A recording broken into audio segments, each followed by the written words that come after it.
Halo teman-teman, jumpa lagi di channel saya. Oke, di video kali ini saya mau bahas Ponzi GSBA lagi nih. Karena sekarang makin banyak yang minta saya bahas lagi dong Ponzi GSBA. Waduh, yang modusnya itu eh, kayak trading emas lah gitu ya.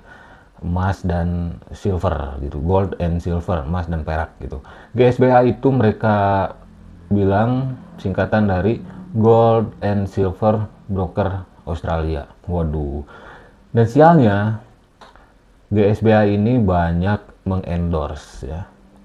Khususnya YouTuber-YouTuber dengan jumlah subscriber yang lumayan ya, bahkan ada yang jutaan juga gitu. Oke, tapi Ponzi tetap Ponzi. Mau artis pun yang mengendorse, kita bongkar. Nah, banyak sekali bebek culasnya, ya bakteri Ponzi-nya di Facebook khususnya.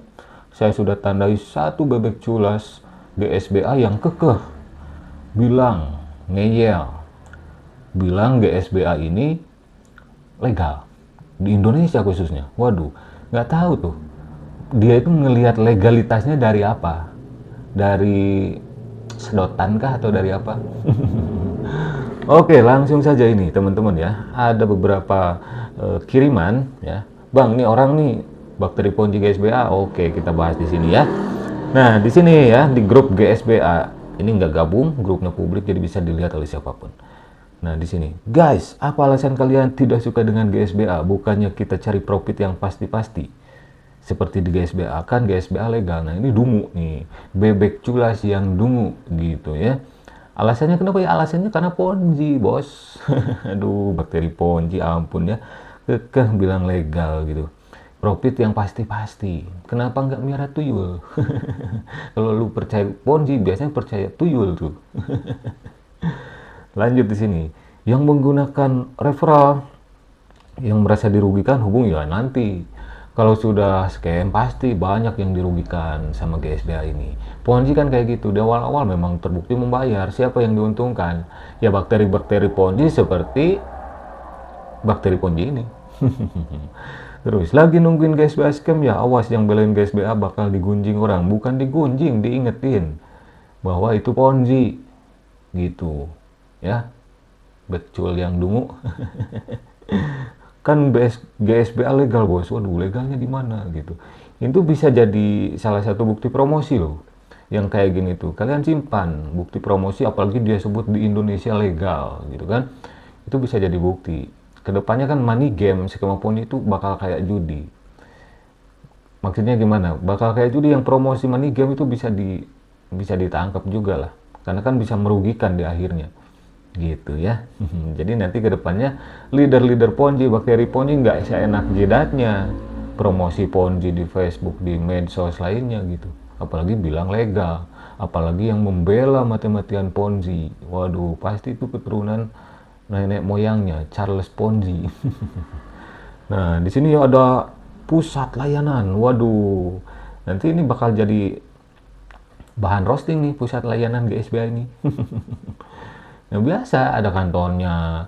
Semua Ponzi itu sewa kantor, bikin NIB, bikin AHU Kemenkumham, itu udah biasa. Ya. Terus bank GSBA kalau dikatakan legal di Indonesia harus ada izin apa? Ini kan broker emas, harus ada izin Bapepti, izin Kemendag. Oke, ini kan broker emas, Gold and Silver Broker Australia. Bodoh amat mau Australia mau Uganda, yang jelas di Indonesia ini ilegal. Kata bebek culas apa yang mengatakan GSBA legal di Indonesia? Paling NIB, AHU, Kemenkumham itu belum cukup bos ya, belum cukup. Ente jualan pabrik cilok juga bisa bikin AHU Kemenkumham, bikin NIB juga bisa gitu. Tapi kalau GSBA sudah terdaftar di Bapepti, di Kemendag, di Indonesia, di regulator yang khusus ya untuk regulasi seperti ini, itu baru bisa dikatakan legal ya. Kalau sertifikat dari Australia, di Australia juga belum tentu legal. Kenapa? Karena Ponzi hampir semua negara termasuk Indonesia dan Australia itu melarang Ponzi. Skema Ponzi itu dilarang di berbagai negara. Gitu, harus paham itu ya. Terus di sini ada lagi pendaftaran, ada pinjaman modal. Seperti biasa, leader Ponzi selalu ngasih modal di awal. Supaya apa? Supaya si member baru merasakan sensasi withdrawal dengan uang pinjaman si leader. Uang pinjamannya, namanya pinjaman, dikembalikan. Gitu, nanti si leader Ponzi, bakteri Ponzi, si bebek culas Ponzi itu berharap yang diundangnya, yang dikasih pinjaman pertama kalinya itu udah merasakan sensasi withdrawal, sensasi penarikan saldo. Wah bener nih, terbukti membayar. Mereka berharap si bebek dungu yang mereka undang, mereka ajak itu deposit dengan uang mereka sendiri, gadaikan sawah, gadaikan rumah, gadaikan kendaraan.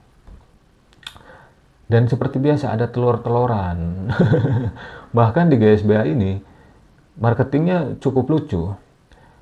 Pendaftaran gratis minyak goreng. Waduh, ada aja ya, persaingan Ponzi makin panas.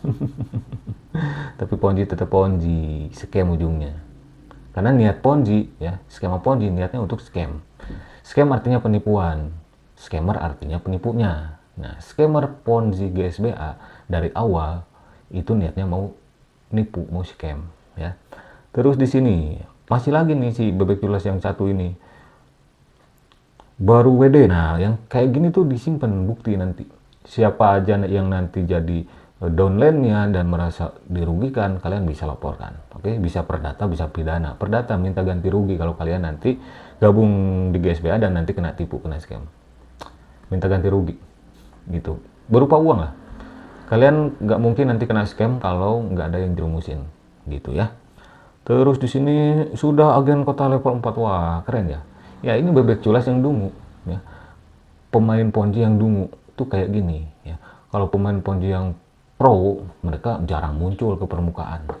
Karena mereka paham ujung-ujungnya mereka bakal kena kalau terlalu gencar promosi. Nah, ini bebek culas yang dungu nih, ya. Apakah BSBA Ponzi? Ponzi itu bukan dilihat dari membayar atau tidaknya, skemanya yang dilihatnya gitu, teman-teman ya. Skema Ponzi, kalaupun di awal membayar ya itu ciri khas Ponzi. Kalau nggak membayar di awal, mana yang jadi sampel? Ya, bebek culas, leader Ponzi, bakteri Ponzi itu, pemain Ponzi, itu dijadikan sampel sama bandar Ponzi supaya bisa menggait calon korban yang nantinya bakal real menjadi korban. Yaitu siapa? Yaitu orang-orang awam. Orang awam selalu jadi korban di Ponzi. Bahkan banyak yang own goal bunuh diri gitu kan, gara-gara Ponzi banyak. Gue tuh bahas Ponzi bukan sekali dua kali. Sekarang aja. Dari 2019 ya, udah mau 5 tahun lah gitu. Jadi modus-modus kayak GSBA itu udah banyak sebetulnya. Cuma yang namanya Ponzi banyak bakterinya, banyak leader Ponzinya, banyak yang promosinya. Makanya mati satu tumbuh 1000 gitu. Karena apa? Karena hukumnya belum jelas ketentuan hukumnya. Tapi nanti ke depannya yang promosi Ponzi pasti bakal disamain kayak yang promosi judi online. Gitu. Nanti kedepannya leader-leader Ponzi kayak gini nggak seenak jidatnya karena mereka paham yang promosi turut serta mempromosikan investasi bodong skema Ponzi itu bisa kena pidana. Nah terus seperti ini, namanya bukan Ponzi kalau nggak ada suruhan untuk rekrut member. Bohong kalau ada yang komen ini nanti, nggak perlu rekrut member, bohong. Nah di sini Anda mengundang 7 teman Anda untuk bergabung, terus ya komisinya ini kan money game. Komisi yang didapatkan leader yang suka pamer-pamer itu duit kalian, duit downline-nya, bawahan-bawahannya. Money game membayar member dari uang member lain, uang dia sendiri dan uang member lain. Gitu. Kebanyakan di Ponzi kalau nggak bisa rekrut member baru, akunnya bermasalah. Gitu. Kalau nggak mau bermasalah, mau nggak mau mereka harus sebisa mungkin rekrut member baru, yaitu bebek dungu, orang awam yang ngeyel. Ya, kalau kalian orang awam tapi nggak ngeyel, berarti kalian cerdas gitu. Nah terus di sini tahun 2024 guys, semangat apaan? Nah jadi ada mekanisme pertobatannya, bener ya. Tadi si bebek culas yang dari awal saya bahas itu suruh tobat.